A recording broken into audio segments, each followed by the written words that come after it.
Alright, time for a Lillia game. This is going to be a low elo game. I'm going to be showing you how you can climb with Lillia from low elo with very basic things, like just a basic concept of everything. So that is exactly what we'll be doing. I'll explain everything as I go along the way. For the skills, your passive does max HP base damage and heals you. This is like a big part of Lillia's damage output.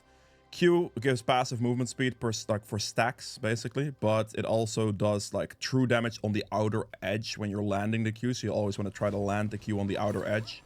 That's a very important part, and obviously keep your stacks up, also very important, as much as possible. Your W is just a skill shot like with a center. It has a wind-up time, so ideally you're using this while the enemy is CC'd.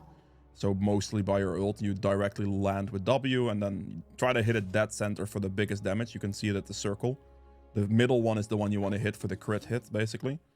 And your E throws a skill shot that if it connects with something, it slows them by 40% for 3 seconds. And it just keeps rolling until it collides with something. So you have a lot of range on that. Ult puts targets to sleep who are affected by your passive. So if you hit like a Q on an enemy team, they're going to be affected by the passive, and then that ultimate is going to come in for the sleep on them. And out of the ult sleep, you want to use WQ mostly on targets if you can. Lead with W first for that dead center hit, and then that's the way to do it for the skills mostly. When you're clearing, try to keep your Pran stacks alive as best you can, because it's going to save you a lot of time. And obviously hit dead center on the big one in the camp especially. Or just as many in the camp as you can, but right there, dead center big one is big. Try to always step back a little for that Q to do that extra damage. I'm trying to hit like the edge of the Q on the camp. And here we just hit the Q and move. I did it slightly early there. I could have dragged it out a bit further, but this is fine. We're gonna lose some Pran stacks here, that's okay. Auto attack, stack them together, and then W for like a big hit, so you can basically hit the entire camp with it, is the goal here. We're also gonna start top side down for the clear, because we want to have just a clear towards bot lane, generally speaking, is the way to go. This is just very consistently good. If I'm doing a red buff start, I will do a second point in Q. If I am doing a blue buff start, I can take the extra point in E. But otherwise, my E is burning through way too much mana. And I don't like that when I'm on a red buff start with Lillia. Because I definitely want to have the additional mana capabilities to clear my camps. Dead center hit again with the W every time. And then edge the Q for the true damage. Okay, pretty spicy play on bot. That is a bad Q. And we're finishing our full clear. Like, absolutely always full clear. Definitely do that. Would not recommend doing anything but full clearing. You want to keep your jungle pathing very consistent. If you want to just have a good chance at, like, outpacing games and winning like that. Clearing is important. Very, very important. So we clear this. The bot lane did just die. Maokai was top side, so we can probably just smite this and be fine. Not much going on here. We have like a little bit of time to spend right now, but we don't really have anything to play for. Because we do want to catch our camps as they respawn in about like, at about 420 on this Krugs is what we want to look for. And I have to take some reset timers into account. I might be able to look for a bot lane gank angle as they walk up in this position to see if I can get the Akshan. Throw an E as he walks into it, perhaps. Am I making this? I am making this, okay. Flash Q there. Nope, died to an auto attack. That's fine.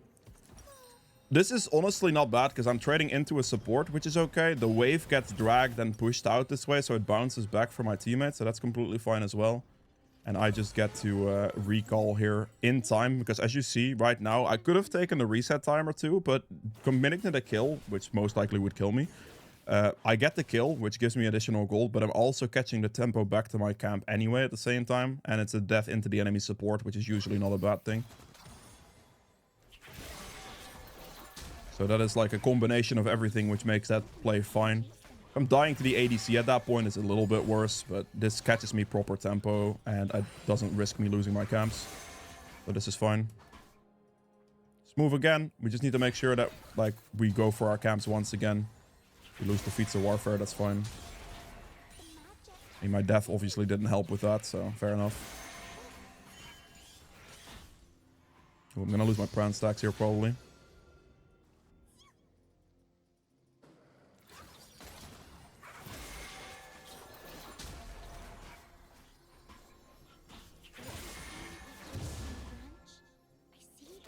drag this. Looking at bot here. Could get dove. I'm gonna just stack up my Pran stacks on the Gromp and see what happens. Okay, this should be acceptable actually. Do this. Hit the Velkos. It's like, I did not sidestep the slow. Hit the minion wave to keep my speed going. And just like cut them off basically here. He cuts me off. Should land that. Do land that one. Dead center this on Maokai. Finish him off. Perfect. So important there is I keep my Pran stacks up. And keeping the Pran stacks up and then like walking the closest distance for them to cut that. Like so I can cut them off. So they don't get to walk in this loop basically. I can make it happen. It's very good. Gonna straight up sprint. Like right now obviously the Gromp's still up. We're not gonna go for the Gromp. Top Scuttle will be spawning. So that's something I'm gonna go for. This is going to take a little bit longer to spawn still. And we have Void Grubs up right now as well, which is something we can at the same time run towards as well. So that should be good. Our items are looking fine right now. We'll see what the Maokai is up to. Maokai was clearing bot the top lane, so I'm assuming he probably goes towards his bot side camps first. That would make sense at this point. Did not land a dead center there. That's okay. I'm gonna not smite this because I want to have smite for these grubs. We're gonna stack them together with the E. And we're just gonna smite the first one very early. So this way I can have my smite come off cooldown in time for the last one as well. Make sure to land everything. I'm gonna drag that one a little closer so that this next W lands on both with a dead center hit. And then as you see, because I smited early, I can Q smite this and move on. And then that way I have 2 smites for 1 Void Grub camp. And now we're just going to go back to our camp tempo once again. All of our camps are respawning. And we're just going to keep this up very consistently. We use our downtime between the camp rotations to do a play. And then as soon as that happens, we just go back to our camp tempo. And get everything once again. This is going to be the consistent gameplay pattern you're looking for. Make sure to always fall back to clearing your camps. And make sure you do it on time. Lillia is very, very fast. Very good at this. Apart from the first clear, which is a little bit slower. The first clear I did, I could have dragged my camps better as well, by the way. I would have been able to do it much faster, but doing it just very simple like that is fine. Just, you know, very simple stuff. Doesn't matter too much. As long as you finish before 3:30, it's completely okay, honestly. Keep going. All our camps are respawning. We just keep moving. Trying to keep our Pran stacks up as much as possible here. Throw the E there. Hit the Q on the edge. We drag it down towards the bot lane situation. And we keep the camp tempo high. We see him play on bot. Okay. We move. We're going to drag this all the way. Hit this again for the movement. He walks into us. That's fine. He dies. He's going to die to burn damage. And I'm going to just try to run this guy down real quick. I don't make that. I could have flash Q, but it would not have reached in time. I was just a bit out of range. He actually recalled there. That's cool. Back to our camps we go. And keep the clear going. A kill is a kill. He would have died to burn damage, so there was no point in me trying to like over chase him or whatever. I think I did that too early, so I'll just take the smite. It's fine. Make sure W second. My team is struggling a little bit, it seems. That's okay. Like in these situations, the most important thing you can do is just keep clearing your camps. We see a mid lane angle. We're gonna drag this with our Pran stacks alive. And run mid. Okay, might not be able to do that now. Hit the wave here so I can keep my Pran stacks up a little bit still.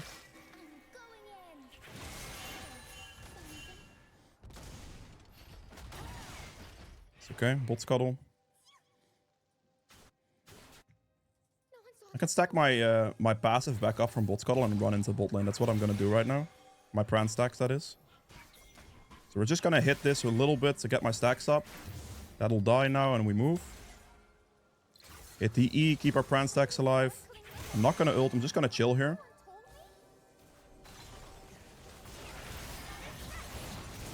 Didn't hit that one, that was kind of bad. I mean, this guy dies. Wait! I mean, I wasn't going to ult for that, but like, okay, my Valkyl's kind of just died. It is what it is. I'm going to take the next wave real quick because it's free for me right now. It's not like my team can do anything about it. I could have flashed for that, flash Q ulted, but I didn't think that was necessary. Maybe I should have done it, hindsight. It's okay. Just take a free wave, reset again, because my topside camps are now once again respawning, so I want to keep the cycle going, right? Very important. This, the boots, and we'll build the Fetish Codex right here. Move back to our camps as they are respawning. We have 40 seconds on the grub, so that means I get to take 2 of these camps, and I can probably play for the grubs right after, which I will have my flash and my ultimate for. So I should easily win a fight. My camp tempo is quite high here. We're looking good. I obviously don't smite anything because I'm planning to go for an objective, so I want to have my smite ready for that every time. And we keep running. Boots-wise, I went Sorks here because I'm like the only AP on my team. But if you're not the only AP in your team and you have a bunch of AP, don't go Sorks. Go something like CDR boots or Swifties instead. Those will be better. CDR boots is probably what I would recommend to the most, but don't go Sorks if you're not the only AP on your team. It's not worth it at that point. Because the flat magic pen loses a lot of value if you have a bunch of AP characters on your team, and that's not something you want. I mean, I say only. Like, one other AP is fine, but don't go for, like, triple AP Sorks. That is a bad decision.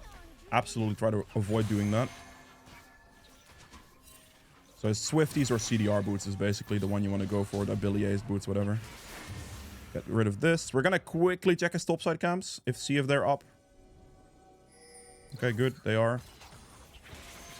Let me yoink that.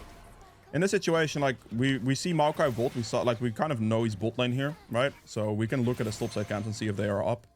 If you see the enemy jungler on the other side of the map, you want to try to look for, like, their other side of the map camps, essentially, if that's possible. So quite valuable here. Gonna drag this. I'm just gonna smite that. And we're just gonna take the scuttle here. As it spawns, we drag this up and we go for the top gank. Keeping our Pran stacks alive the entire time. Okay, do that E and that should die, and then we just move. Keep our Pran stacks up and move. Stay on distance. W dead sent. He interrupted my W, fair enough. He dies. That was a good interrupt for him there, to be fair. Push the wave into the turret here real quick. Oh, okay, well, he didn't get the last hit. I will see if I can just push the turret with him here at this point. Whoa. We have 6 grubs, so I think we should be able to finish the first turret here, which is my goal right now. I really want to use this to get the first turret marker for the feats of strength here. Because that means I only have to get one more objective to win the feats of strength, which should be fairly easy. This is good. We take the reset here. I could... Wait. He's gonna ult him. As long as he doesn't ruin... Oh, I'm out of mana! That's really that's actually really sucks. Oh my god, I ran out of mana. I should have looked at my mana bar. Didn't. He can't chase me. It should be fine. In the jungle, I have way more mana regeneration, so I can fight him here and be somewhat okay. He kills me? Okay, I was expecting a dub. Oh, okay, well, that's my bad. I overcommitted. I did not look at my mana bar, and I just overcommitted. I hit him, auto-attacked him on accident out of the sleep as well, because I wanted the W, but I couldn't because I ran out of mana. Bad. I could have kited that better. I didn't expect him to just auto-attack me. I was expecting him to W there, which is what I was trying to kite out. It's okay. I messed up. Alright, cool. Out of base here, our main priority is just to full clear our camps first. We want to get our camps down. So that is exactly what I'm going to be doing right away. Top lane down, and then we're playing in towards the dragon. The enemy team could dragon right now, but being... Like, my entire jungle being up, it just has to be cleared first, basically. That's okay. Enemy team is doing quite well. My team is quite struggling, and that's fine. Land that E. And we're just gonna... Like, we want to land E from a distance to get that extra Pran stack for the extra movement speed. Obviously, my intention is to go for an objective. This dragon might not be that objective, but... Might just be the Rift Herald for the feats of strength, but I just need the feats of strength, the objective one, to win the feats, which I should be able to do pretty easily. Because I have a lot of, like, tempo advantage and stuff on the Maokai. Which is why I committed to the top turret earlier, right? Gonna drag that together, so we have some extra clear speed there. And we're just gonna keep running. Keep running quick. Once you finish that blue smite, your tempo between camps is going to be beyond ridiculous. Because you keep getting a movement speed boost as well. Every time you clear a camp. See an angle on a bot fight that I want to go for. I think Lux is going to get dove in a second, so I want to be ready for that. We're going to smite this. Wait for them to go for a dive, maybe. Okay, McQuinn's gonna ruin that probably. Gonna throw an E back to keep my Pran stacks up as I move in. Just go for this guy. I'll flash Q for it, it's fine. Land that E. Put them asleep. Dead center your W into a Q, because that's a sleep situation where you can land that W dead center first. If I Q first, I cannot land my W and it's gonna cost me damage. And we just straight up do the objective after. The most important thing there is I eat backwards to keep my Pran stacks up so I can run into that with all the movement speed I have for the longest time possible. So that closes me the distance. That way, like, I can extend the Prans and I make sure able to make that work. If I don't E backwards there, my Pran stacks are gonna fall off halfway through and it'd not be ideal. There's the feats win, and we're just gonna reset instantly. We pick this up, good, and then we're gonna go for the Rylai's next. If you're wondering why I don't upgrade my boots, I can upgrade my boots there, but I want to go for the Rylai's first, and then I'll upgrade boots after. It is quite a investment of gold to go for that, and I really just want to get that Rylai's third item and just, you know, finish it, because I don't. That's a 750 gold investment right now. I know his topside camps are up. I'm just gonna run for those. Like, my camps are respawning and all, but I know like top scuttle is up and his topside is up. I probably could have walked a bit more directly instead of the way I walked, but it's okay. That's gonna die to burn damage. We're just gonna like let things die to burn damage basically. Oh, I think I have to E behind. Okay, I think I have a smite advantage, so I should be able to just take it, move around. Drag this camp up as well. E here, so if it hits him, that'd be nice. Doesn't, we're gonna drag this out once again. You annoying little... whatever.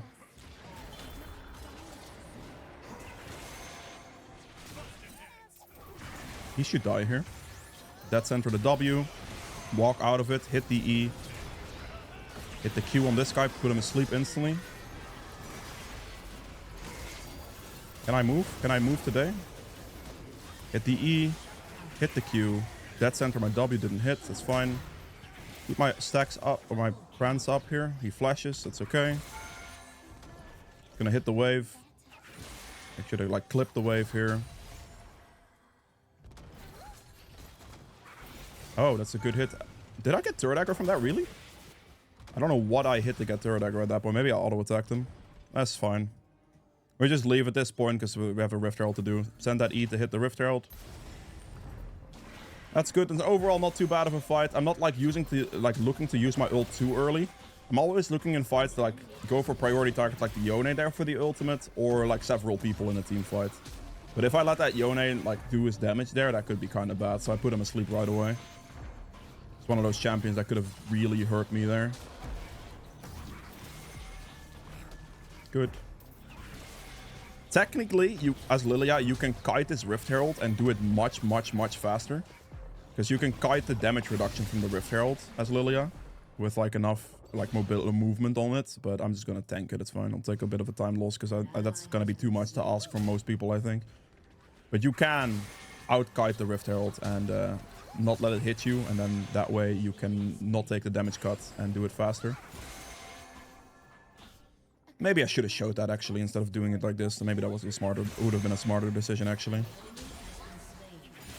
Keep moving.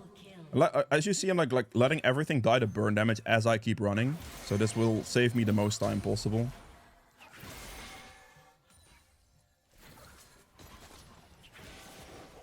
Yeah, I'll smite it, it's fine. Missed my Q on it, so I'll just accept the smite there. Good. Dragon camps out, saving myself as much time as possible. Let me quickly pick up this plant, actually. Do this, walk back to the camp, Q it to keep my Pran stacks and move away. That was an accident. Okay, it's okay. I messed up.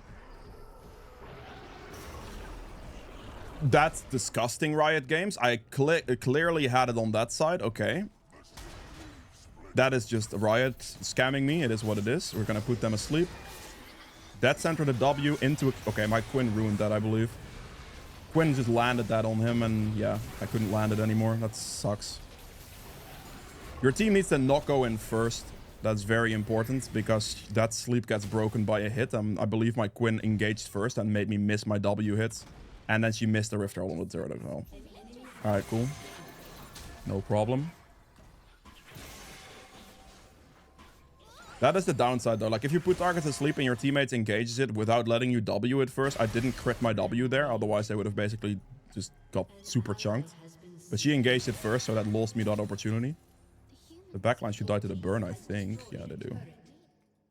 Gonna push the next wave as well. Stack this together. Keep the farm going, basically. I have a lot of money. I want to look for that reset right now. Obviously, Dragon and Otacon are a thing I'm looking at right now. Build this, and we'll go for the large roll here and move bot side. Now, instead of going back at this point in the game towards a full clear once again, I'm actually just going to go both objectives here. So I want to play for the objective now, instead of looking to like do another rotation real quick, because the objectives take a bit of priority here. Do this, stack this up.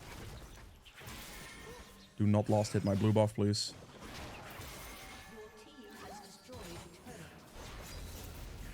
Right, we're just gonna finish this.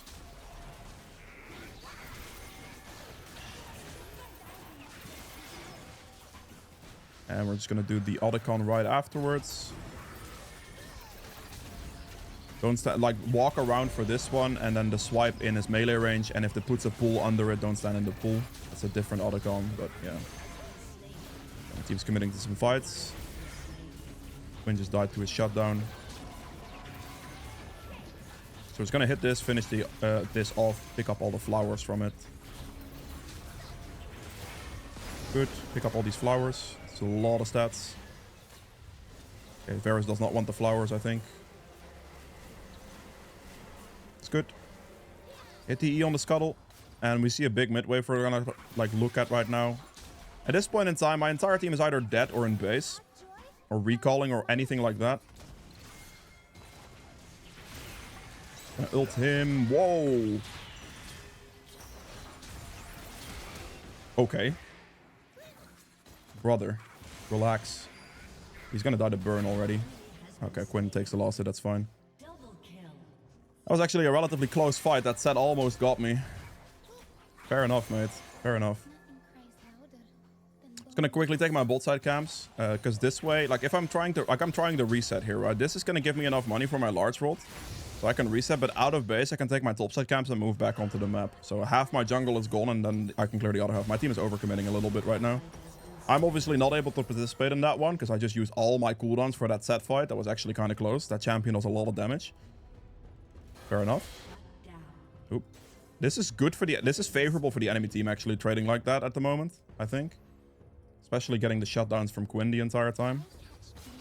Nasus gets a good push going. I'm just gonna clear my camps here. I obviously want to look for Maokai camps at this point if I have this type of advantage. Clearing my own camps too much is not something I'm necessarily looking for. That should die to the burn damage already, I think. Yep, good. Keep moving. Hit the blue for the Prance extension. Hit the E. Finish him off.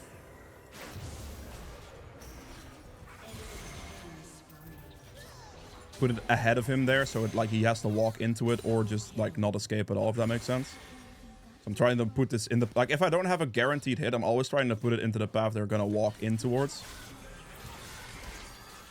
I'm just gonna ult him, actually, I think. Hit the dead center, and... I missed my dead center, but it's fine. He dies to burn damage, right? Yeah, he does. They die quite quickly to burn damage. Like, you don't have to walk back into a lot of things. Let's take the wave. Take this wave as well. Pick up this. They're gonna respawn soon. I don't actually think I can finish the game here, so we're gonna leave.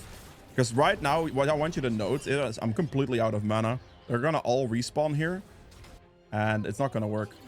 I have like very limited mana, so I'm just out of being able to play that. If my team wants to extend for a fight or maybe win the fight, that could be a thing. But I have like mana for a single Q, and the enemy team is just about to respawn. So that's not necessarily a position I can play for. Like, I could totally greed for it, but I don't think it's gonna work based on my mana pool there. Stack them together, because later in the game your smite like AoEs, so I hit both of them. Just play for the... I mean, I'm gonna go buy my death cap, honestly.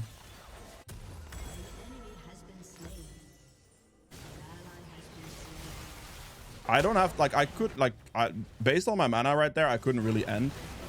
They might just win this fight, that's fine. I couldn't really end earlier, and as soon as I had, like, finished on blue, I would just, yeah. I mean, where's the set at? Why is he not in base? What is happening here? I was just gonna let him end the game. Okay, I see how it is. Yeah, Set's just gonna let him end. Okay, fair enough. I mean, that probably shouldn't have worked, but okay, fair, there you go. Well, that is it for Lillia. Just good tempo, very good CS, you know, good tempo pacing. That's all you really have to do, and you can win most of these games, and it's okay.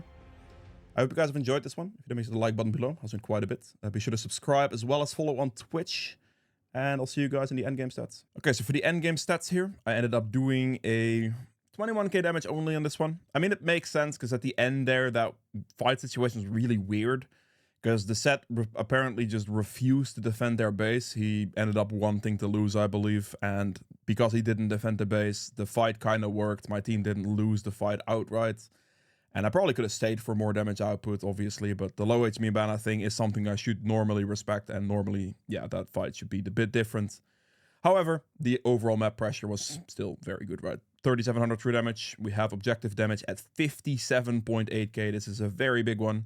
Was able to secure a lot there, so that's beautiful. Healing done at 31.5k. Damage taken at the most at another 43.8 as well. Self-mitigated for another 22.5.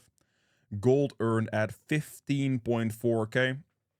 Quinn was like relatively on par with me on this one. Did have a bit more kill participation, I believe. Also sniped a bunch of last hits from me, but it doesn't matter really, does it? We have 257 CS at 26 minutes, which is like the biggest thing I want you to note here. This game could have gone a whole lot of different ways, but I made sure to use my speed. I was very consistent. My gameplay pattern was extremely consistent. And that made sure that I could get 10 CS a minute on Lillia and actually secure that.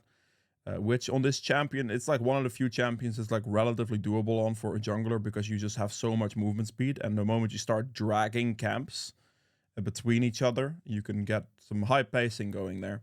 We have Conqueror as the main rune. This is because Lillia counts as a melee champion. So you can actually get melee stacks off this. So every spell you hit 2 stacks. And that just makes Conqueror incredibly valuable for the adaptive damage. We have Triumph for extra HP and gold. Haste for the ability haste. Obviously, attack speed's useless, so just extra haste is great.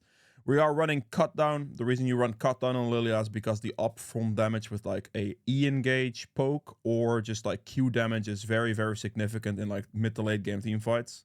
Obviously, this game ended in the 26-minute mark, but if you get into later team fight stages, that Cut Down is going to do a lot of damage in games, and that matters a lot in those fights. If you don't like to go Cut Down, you can also go for the coup de grace instead, but I would not recommend Last Stand, because if Lillia is played correctly, you go in and out of fights, and you're gonna be high HP very frequently, so yeah, using Last Stand not really gonna work. And then we just have Magical Footwear and Cosmic Insight for that.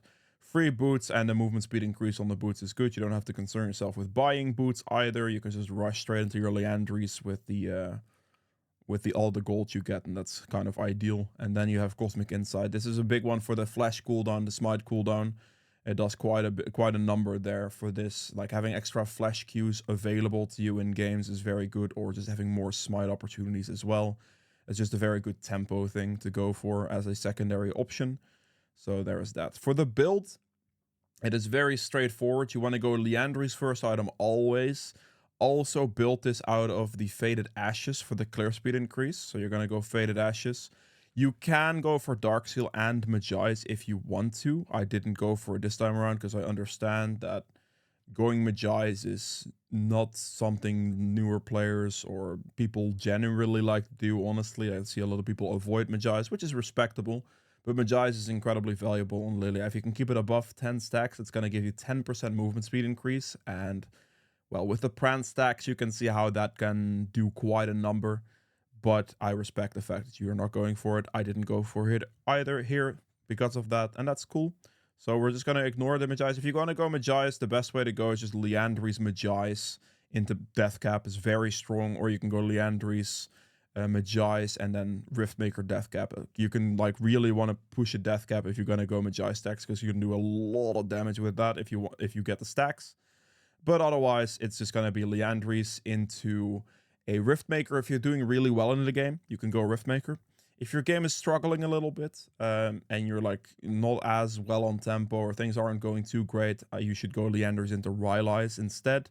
And then you can go Liandry's Rylai's into Zonia's, go more defensive and just like play to survive, play to like create a good opportunity. At that point, things you are looking to do is like get a flash Q into the enemy team for like 3-4 people into an ult. And then that way you can have a nice setup with Rylai slow into the ult and then Zonia's if you have to, right? Like you can make good team fight setup plays at that point. Another thing you can do is if you are very heavy on your side, very heavy AP on your team. So let's say like you look Lillia and then your top laner and mid laner both lock an AP champion like Mordekaiser and Syndra. If you're having a bad game, Bloodletter's Curse is good, because then you reduce the magic resist for your allies, and that is very valuable. But the Bloodletter Curse stacks is a little weird on Lillia, so it's not like a good default magic penetration option. It's more so if your team needs help, because Lillia is like a hybrid true damage champion. You do a lot of true damage with Lillia if you land your Qs correctly as well. So max HP true damage and like the percentage damage increase from Riftmaker and Liandry's is going to make you do a large amount of damage anyway. So the magic penetration like from Bloodletters is not that valuable, but if you're gonna go like 0 and 8 and your game is going really badly, but you have like AP allies, you can do Liandry's Rylai's Bloodletter's Curse into Abyssal Mask and just completely set up for your team. That is another way you can play if your game is going really bad, because you're at that point basically playing support Lillia for your team, and that is one way to go as well. So those are basically your options. Generally, if you follow a pretty consistent pattern of clearing, as I just did in this game, your general build could be Liandry's Riftmaker Rylai's, Boots upgrade if you win the feature strength. If you don't, that's cool. And then Deathcap into a Void Staff at the end here, potentially if you need the Void Staff. Otherwise, I go Cosmic Drive at the end here, basically, because usually this is my Magi slot, but obviously, yeah, reasons. Boots, I will have to say, if you are, I mean, I said it in the video already, but I'm saying it again. If you are pretty heavy on AP on your side, do not go Magic Pen boots. Go for these cooldown reduction boots and just get more skills costs, because at that point you can get more Qs off, which equals more true damage, which means the magic damage on your team, like they can't do magic resist as much against you, so that's great. Or if you struggle a little bit with mobility, if the team is very high mobility, obviously Lillia is already fast, but you can also go Swifties to speed up even more. Those are your options for boots replacements. But that's it for the entire build. If you have any questions, leave those below. If you've enjoyed the video, hit the like button below, helps me out a lot. Be sure to follow on Twitch and subscribe on YouTube, and I'll see you guys again tomorrow with another one. Bye.